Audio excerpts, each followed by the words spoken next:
Do you ever find yourself caught in a relentless loop of thoughts, replaying past conversations, dissecting future possibilities, or agonizing over decisions, big and small? That feeling of your brain just not switching off?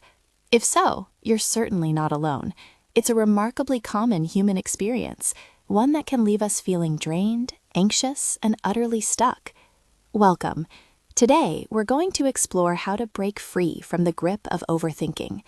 What exactly is overthinking? Well, it's not just deep thought or careful consideration. It's when our minds become entangled in excessive, repetitive thought patterns, often categorized as rumination, which dwells on past events, or worry, which makes negative predictions about the future. While it can sometimes feel like we're being productive, trying to solve things by thinking harder, more often than not, it leads to inaction, stress, and a significant impact on our mental well-being. It's a mental loop that, despite its best intentions, often keeps us from living fully in the present. The good news is we can learn to manage it. This isn't about stopping thinking altogether. That's neither possible nor desirable. It's about gaining control, understanding our thought processes, and choosing how we engage with them. Drawing on practical psychology principles, we'll walk through a clear 3-step method designed to help you quiet the mental noise and reclaim your calm. This isn't a magic cure, but a pathway to building healthier mental habits, supported by evidence-informed approaches. So let's begin this journey toward a clearer, more peaceful mind.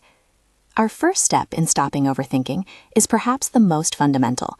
Notice and name it. Before we can change a habit, we first have to recognize it. Overthinking often operates on autopilot, a subconscious hum that we only fully notice once it's consumed our day.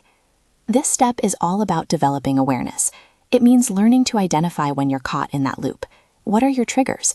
Is it uncertainty about a project at work, a difficult conversation you had, or perhaps the quiet moments before sleep? Pay attention to the physical sensations that come along with overthinking. Maybe a knot in your stomach, tension in your shoulders, or a racing heart. These are often clues that your mind is spiraling. Once you notice the pattern, try to name it. Say to yourself internally or even out loud, this is rumination, or I'm worrying about the future again. This simple act of naming creates a slight distance between you and the thought.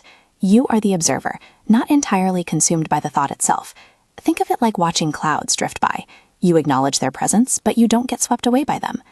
A powerful technique here is metacognition, the ability to understand and control your own thinking processes.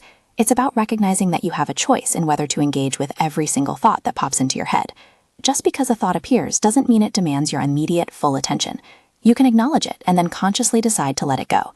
For particularly persistent worries, try a technique called scheduled worry time. Designate a specific, limited period each day, say 15 to 20 minutes in the late afternoon, exclusively for worrying. When an anxious or repetitive thought arises outside this time, gently acknowledge it. Tell yourself, thank you for that thought.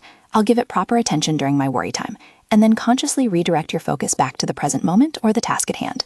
This teaches your brain that there's a designated space for these thoughts, rather than allowing them to intrude all day.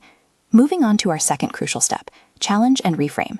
Once we've noticed and named our overthinking, the next step is to examine the thoughts themselves and actively work to change their impact. Overthinking is often fueled by automatic negative thoughts, or ANTs, which can be exaggerated, irrational, or simply unhelpful. This step draws on principles of cognitive restructuring.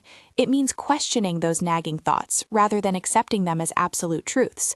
Ask yourself, is this thought truly factual, or is it an assumption? What's the evidence for and against this thought? Am I catastrophizing or jumping to conclusions?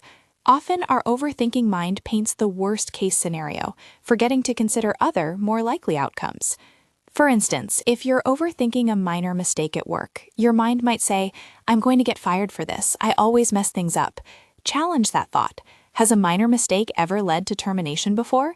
Is it truly catastrophic or just an inconvenience? What's a more balanced perspective? Perhaps, I made a mistake, I can learn from it and fix it, and it's a normal part of working. This challenging also extends to how we treat ourselves. Overthinking often comes with a harsh inner critic. Practice self-compassion. Instead of beating yourself up for past perceived failures or future uncertainties, treat yourself with the same kindness and understanding you would offer a good friend. Acknowledge your feelings without judgment, forgive past mistakes, and accept what's beyond your control.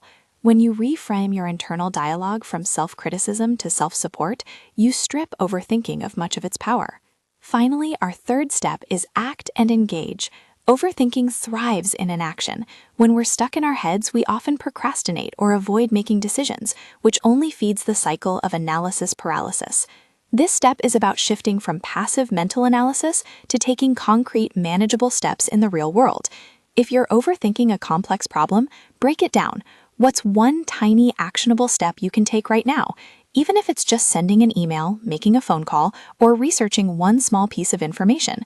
Taking any action, no matter how small, creates momentum and helps to disrupt the overthinking loop. It reminds your brain that you can, in fact, move forward. Beyond problem solving, engagement is key. Redirect your focus away from unproductive thoughts by immersing yourself in activities that you find enjoyable, absorbing, or meaningful. This could be a hobby, exercise, spending time in nature, listening to music, or connecting with loved ones. When you're fully engaged, your mind doesn't have the bandwidth to spiral into overthinking. This doesn't mean suppressing thoughts. It means actively choosing where to place your attention. And don't underestimate the power of physiological regulation. Overthinking often goes hand in hand with anxiety, which taxes our nervous system. Simple practices like deep breathing exercises can calm your body and, in turn, quiet your mind. Ensure you're getting adequate sleep, regular exercise, and maintaining consistent routines. These foundational elements create a more resilient mental state, making it harder for overthinking to take root. So, to recap our three-step method, first, notice and name it. Become aware of your thought patterns and triggers and create distance through metacognition and techniques like scheduled worry time. Second, challenge and reframe. Question automatic negative thoughts, seek evidence, and practice self-compassion. And third, act and engage. Take small, concrete steps forward and immerse yourself in meaningful activities to redirect your focus. Remember, learning to manage overthinking is a journey, not a destination. It's about building new mental habits, and like any new habit, it takes consistent practice and patience with yourself. There will be days when you fall back into old patterns, and that's perfectly okay. The goal isn't perfection, but progress. By applying these practical, evidence-informed strategies, you can begin to regain control over your mind, fostering a greater sense of calm, clarity, and well-being. If you find that overthinking significantly impacts your daily life, causing severe distress, or interfering with your ability to function, please remember that professional mental health support, such as therapy, can provide tailored strategies and deeper insight. You don't have to navigate this alone. Take these steps, practice them regularly, and observe the positive shifts in your mental landscape. You have the power to change your relationship with your thoughts, creating more space for peace, presence, and purposeful action in your life. Thank you for joining me today.